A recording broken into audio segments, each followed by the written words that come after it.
ഇന്ന് നമുക്ക് നെയ്പത്തിരി ഉണ്ടാക്കുന്നത് എങ്ങനെയാണെന്ന് നോക്കാം. ബീഫ്, ചിക്കൻ, മട്ടൻ എന്നീ കറികളുടെ കൂടെ കഴിക്കാൻ പറ്റിയ നല്ലൊരു പത്തിരിയാണിത്. അപ്പോൾ അതിനു വേണ്ടി നമുക്ക് ആദ്യം അരി ഒന്ന് കുതിർത്ത് വെക്കണം. ഞാനിവിടെ 2 കപ്പ് പൊന്നി അരിയാണ് എടുത്തിട്ടുള്ളത്. നിങ്ങൾ ചോറ് വെക്കുന്ന ഏതരിയാണോ ആ അരി എടുത്താൽ മതി. ഈ അരിനെ നല്ല തിളച്ച വെള്ളത്തിൽ മിനിമം ഒരു 5-6 മണിക്കൂർ കുതിർത്ത് വെക്കണം. ഞാനിത് രാത്രിയെ കുതിർത്ത് വെച്ചിട്ട് രാവിലെ എടുത്തതാണ്. ഈ അരി നന്നായിട്ട് കഴുകിയതിന് ശേഷം നമുക്ക് മിക്സിയുടെ ജാറിലേക്ക് ഇടാം.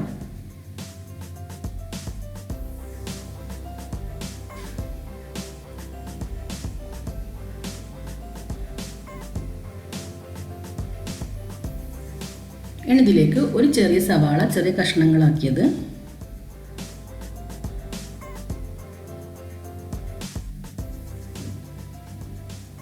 5 ഏലക്ക ചെറിയ കഷ്ണം പട്ട എന്നിവ ചേർക്കാം.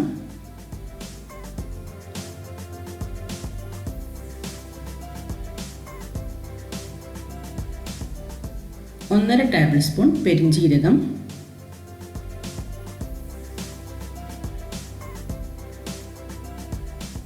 ആവശ്യത്തിന് ഉപ്പ്. ഇനി ഒരു തേങ്ങയുടെ പകുതി, അതായത് ഒരു മുറി തേങ്ങ ഇതിലേക്ക് ചേർക്കാം. അപ്പോൾ ഞാൻ മുഴുവനായിട്ട് ഈ ഒരു മിക്സിയിൽ ഇതിങ്ങനെ അരച്ചെടുക്കുകയല്ല ചെയ്യുന്നത്, പകുതിയാണ് അരച്ചെടുക്കുന്നത്. ഞാനിപ്പോൾ നിങ്ങളെ കാണിക്കാൻ വേണ്ടി മാത്രമാണ് മുഴുവൻ ഇതിലേക്ക് ഇട്ടത്. വളരെ കുറച്ച് വെള്ളം ചേർക്കാണ്ട് അരക്കാൻ പറ്റുമെങ്കിൽ അങ്ങനെ തന്നെ അരക്കാം. അതല്ല വെള്ളം ചേർത്തിട്ട് അരക്കാൻ പറ്റുമെന്നുണ്ടെങ്കിൽ മാത്രം വളരെ കുറച്ച് വെള്ളം ചേർത്ത് ഇതുപോലെ അരച്ചെടുക്കുമ്പോൾ നന്നായിട്ട് അരച്ചെടുക്കേണ്ട ആവശ്യമില്ല. കുറച്ച് തരി പോലെ ആയിട്ട് വേണം അരച്ചെടുക്കാൻ. കുറച്ച് അരക്കുന്ന സമയത്ത് വളരെ കുറച്ച് വെള്ളത്തിൽ നമുക്കിത് അരച്ചെടുക്കാൻ പറ്റും. നിങ്ങൾക്ക് വെള്ളം ചേർക്കാണ്ട് അരക്കാൻ പറ്റുമെങ്കിൽ അങ്ങനെ അരച്ചെടുത്താൽ മതി. അപ്പോൾ ഞാനിവിടെ മുഴുവൻ അരിയും ഇതുപോലെ അരച്ചെടുത്തിട്ടുണ്ട്. ഇനി നമുക്കിതിലേക്ക് അരിപ്പൊടി ചേർത്ത് ഇതിനെ നന്നായിട്ടൊന്ന് കുഴച്ചെടുക്കണം.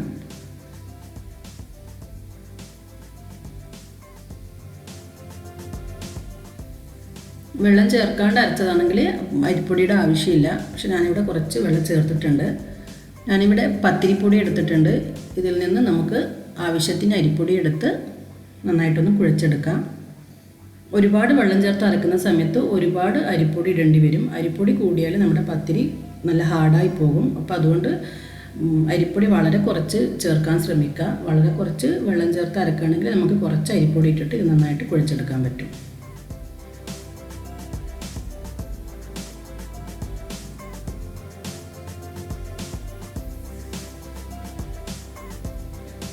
ഇതുപോലെ കുഴച്ചെടുക്കാം.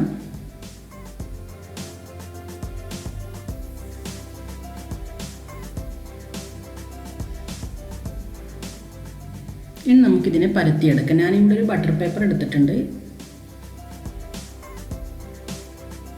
അതിലേക്ക് കുറച്ച് എണ്ണ തടവി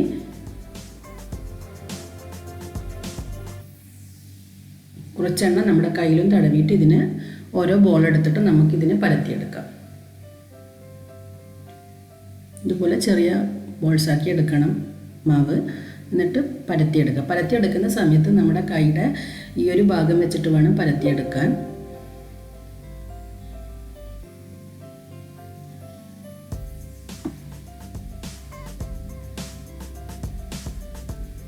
ഇതുപോലെ പരത്തിയെടുക്കുക. ഒരുപാട് നേരിയതായിട്ട് അങ്ങ് പരത്തരുത്. ഇതുപോലെ വേണം പരത്തിയെടുക്കാൻ. അപ്പോൾ നമുക്ക് 2 എണ്ണം ഇങ്ങനെ പരത്തിയെടുക്കാം. പിന്നെ നമ്മൾ ഫ്രൈ ചെയ്യുന്നതിനനുസരിച്ചിട്ട് പരത്തിയെടുത്താൽ മതി.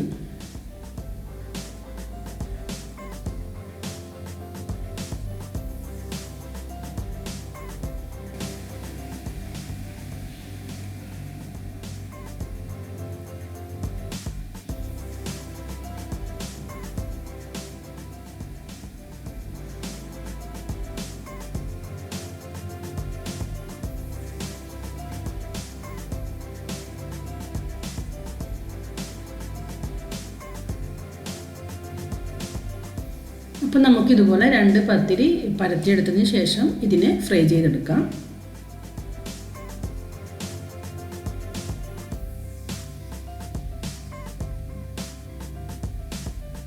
ഞാനിവിടെ ചട്ടി വെച്ചിട്ടുണ്ട്. ഇതിലേക്ക് നമുക്ക് ആവശ്യത്തിന് ഓയിൽ ഒഴിക്കാം. കുറച്ചധികം ഓയിൽ ഒഴിക്കണം, നന്നായിട്ട് ഫ്രൈ ചെയ്യാൻ വേണ്ടിയിട്ടുള്ള ഓയിൽ ഒഴിക്കണം. എണ്ണ നന്നായി ചൂടായിട്ടുണ്ട്. എണ്ണ നമുക്ക് പത്തിരി ഇതിലേക്ക് ഇട്ട് കൊടുക്കാം. നല്ല തിളച്ച എണ്ണയിലേക്ക് തന്നെ പത്തിരി ഇട്ട് കൊടുക്കണം, അല്ലെങ്കിൽ ഇത് പൊങ്ങി വരില്ല. ഇതിൻ്റെ ഉൾഭാഗം നന്നായിട്ട് വെന്ത് വന്നതിന് ശേഷം ഇത് നന്നായിട്ട് പൂരിയെല്ലാം പൊങ്ങി വരുന്നത് പോലെ പൊങ്ങി വരും.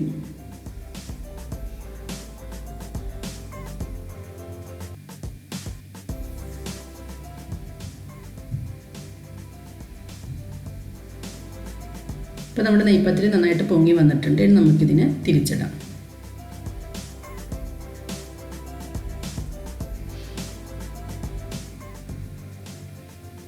അപ്പോൾ ഒരു ഗോൾഡൻ ബ്രൗൺ കളറാകുന്നത് വരെ ഇതിനെ ഫ്രൈ ചെയ്തെടുക്കണം. അപ്പം നമ്മുടെ ഒരു നെയ്പത്തിരി ഞാനിവിടെ ഫ്രൈ ചെയ്തെടുത്തിട്ടുണ്ട്. അടുത്തത് നമുക്കിതുപോലെ ഫ്രൈ ചെയ്തെടുക്കാം.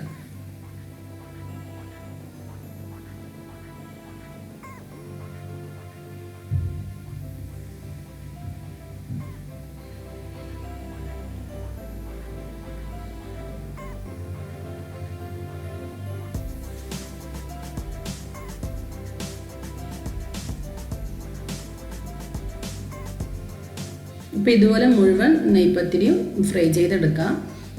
നമ്മളൊന്ന് ഫ്രൈ ചെയ്യുമ്പോഴത്തേക്കും ഒരു പത്തിരി പരത്തിയെടുത്താൽ മതി. പരത്തി വെക്കേണ്ട ആവശ്യമില്ല. അപ്പോൾ നമ്മുടെ നെയ്പത്തിരി ഇവിടെ റെഡി ആയിട്ടുണ്ട്. കണ്ടില്ലേ? ഇത് പുറമെ നല്ല ക്രിസ്പി ആയിരിക്കും, എന്നാൽ ഉൾഭാഗം നല്ല സോഫ്റ്റും ആയിരിക്കും. അപ്പോൾ എല്ലാവരും ട്രൈ ചെയ്ത് നോക്കുക. തീർച്ചയായും നിങ്ങൾക്ക് ഇഷ്ടമാവും. ഇഷ്ടമായെങ്കിൽ ലൈക്ക് ചെയ്യുക, ഷെയർ ചെയ്യുക. സബ്സ്ക്രൈബ് ചെയ്തിട്ടില്ലെങ്കിൽ സബ്സ്ക്രൈബ് ചെയ്യുക.